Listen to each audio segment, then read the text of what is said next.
Hello friends, welcome to DS classes. और आज हम स्टार्ट करने वाले हैं क्लास 10th का एक्सरसाइज 13.2। तो क्वेश्चन नंबर करेंगे आज हम स्टार्ट क्वेश्चन नंबर 5।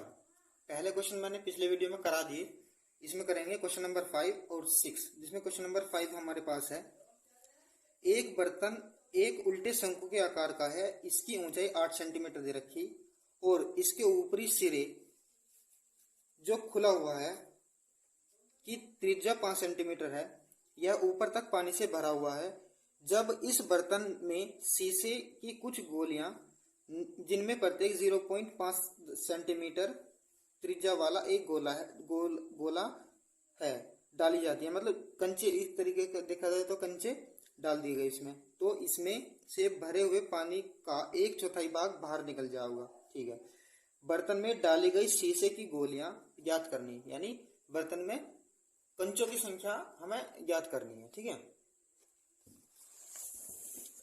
तो डायग्राम क्या कर रहा है, डायग्राम समझ लो पहले। क्वेश्चन नंबर 5 डायग्राम क्या कर रहा है, ये रहा, कुछ शंकु के आकार को कोई बर्तन दे रखा और उसमें क्या डाल रखी इन्होंने, इस कांच की कुछ गोलियां डाल दी। तो ये कितनी गोलियां हैं, इनकी संख्या ज्ञात करनी है हमें, यानी ये मान लो n मान रखा है, तो इनकी संख्या ज्ञात करनी है। ठीक है, क्या मान लिया हमने, n मान लिया। जो मान लिया वो लिख लो, जो दे रखा पहले वो लिख लो सबसे पहले। ठीक है, तो हमने क्या लिखा, माना गोलियों की संख्या n मान रखी हमने और शंकु की त्रिज्या दे रखी थी इन्होंने, जो हमने कैपिटल R से डिनोट करा। किससे करा, कैपिटल R से डिनोट कर दिया। यह 5 सेंटीमीटर और ऊंचाई दे रखी इसकी शंकु की 8 सेंटीमीटर। कोई दिक्कत है? कोई दिक्कत नहीं है, 8 सेंटीमीटर इसकी ऊंचाई दे रखी। तो प्रश्न अनुसार क्या कह रहा, हमें गोलियों की संख्या, गोलियों का आयतन निकाल लो और मल्टीप्लाई कर दो n से, गोलियों की संख्या से, और बराबर किसके, शंकु का आयतन बटे 4। ठीक है, क्या करो, शंकु का आयतन बटे 4 कर देगा।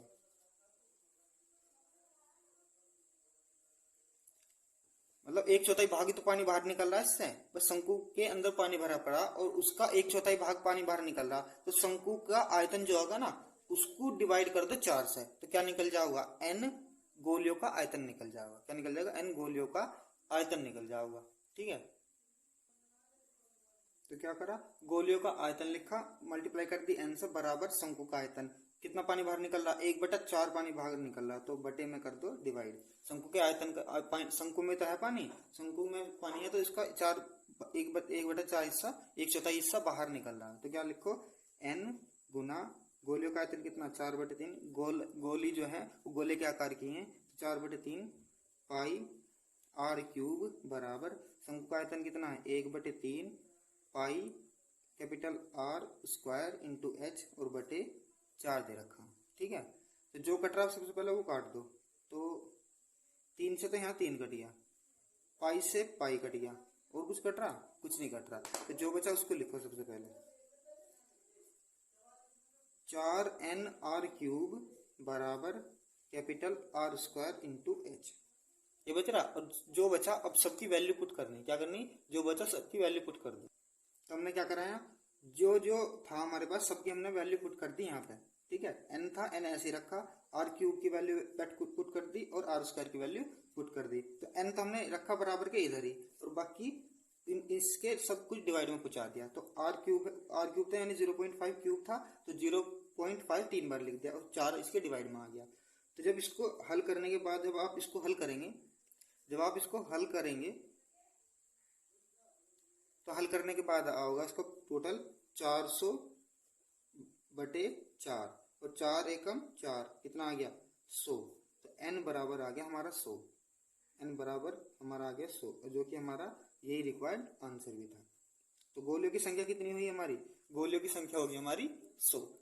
अब नेक्स्ट है हमारे पास अगला क्वेश्चन है, क्वेश्चन नंबर 6। ऊंचाई 220 सेंटीमीटर और आधार का व्यास जो दे रखा 24 सेंटीमीटर वाले एक बेलन, जिस पर ऊंचाई 60 सेंटीमीटर और त्रिज्या 8 सेंटीमीटर वाला एक अन्य बेलन आरोपित है, जिसे लोहे का एक स्तंभ बना है। अच्छा, जिससे लोहे का एक स्तंभ बना दिया, इस स्तंभ का द्रव्यमान ज्ञात कीजिए। जबकि दिया है 1 सेंटीमीटर क्यूब लोहे का द्रव्यमान लगभग 8 ग्राम होता है, और पाई की वैल्यू लेनी है हमें आपका 3.14। ठीक है, क्वेश्चन नंबर 6 हमारे पास। तो सबसे पहले डायग्राम बना लेंगे हम। एक बेलन है, तो डायग्राम कह रहा है कि बड़े वाले बेलन के ऊपर एक छोटा बेलन आरोपित किया गया है, जिसकी छोटे की ऊंचाई 60 सेंटीमीटर और त्रिज्या 8 सेंटीमीटर है, और बड़े वाले बेलन की जो ऊंचाई है वो 220 सेंटीमीटर है, और पूरा व्यास दे रखा 24 सेंटीमीटर। तो जो दे रखा सबसे पहले वो लिख लो। तो क्या दिया हुआ इन्होंने, गिवन क्या है, जो भी गिवन है सबसे पहले वो लिख लो। तो हमने क्या लिखा, जो दे रखा वो लिख दिया। बड़े बेलन की त्रिज्या कैपिटल आर 12 सेंटीमीटर और बड़े बेलन की त्रिज्या कैपिटल एच 220 सेंटीमीटर, छोटे बेलन की त्रिज्या स्मॉल आर 8 सेंटीमीटर, और छोटे बेलन की जो ऊंचाई दे रखी वो दे रखी 60 सेंटीमीटर। तो प्रश्नानुसार क्या क्या होगा, ये प्रश्नानुसार क्या कह रहा, ठोस का आयतन निकालना। हमें क्या निकालना, इस पूरे का आयतन निकालना। तो पूरे का आयतन कैसे निकाल लेंगे, बड़े बेलन का आयतन निकाल लो आप, फिर छोटे बेलन का आयतन निकाल लो, और दोनों को क्या कर दो, ऐड कर दो। ठीक है, दोनों को ऐड कर दो, ये तो हमारा फॉर्मूला बनकर तैयार हो गया। बड़े बेलन का आयतन प्लस छोटे बेलन का आयतन निकल जाएगा ठोस का आयतन।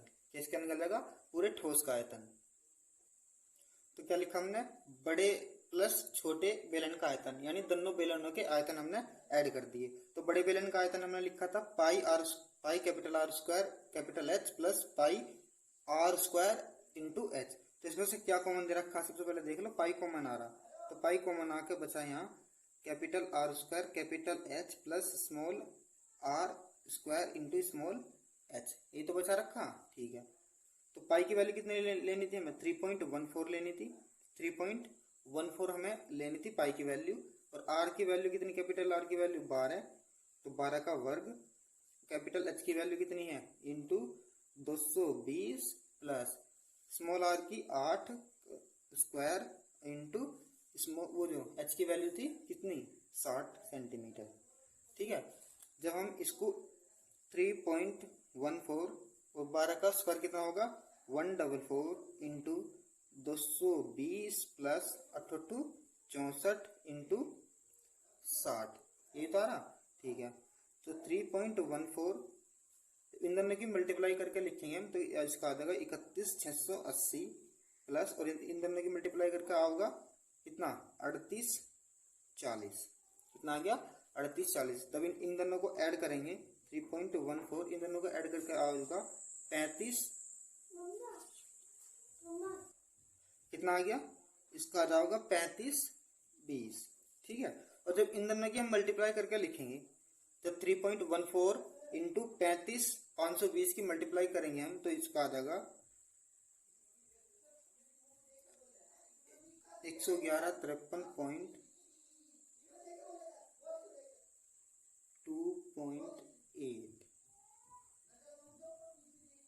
तो कितना आ गया, 11,1532.8 सेंटीमीटर क्यूब आ गया। लेकिन ये हमारा आंसर नहीं है, क्या नहीं है, ये हमारा आंसर नहीं है, क्योंकि उसका भी द्रव्यमान भी निकालना। क्या निकालना, द्रव्यमान भी हमें निकालना है। तो हमारे पास क्वेश्चन में दे रखा था कि 1 सेंटीमीटर क्यूब का द्रव्यमान दे रखा था 8 ग्राम। ठीक है, हमें निकालना 11,1532.8 सेंटीमीटर क्यूब का द्रव्यमान। तो हम क्या करेंगे, जब एक में इतना है तो इतने में कितना होगा, 8 से मल्टीप्लाई कर देंगे, तो आ जाएगा 89,2262.4 ग्राम।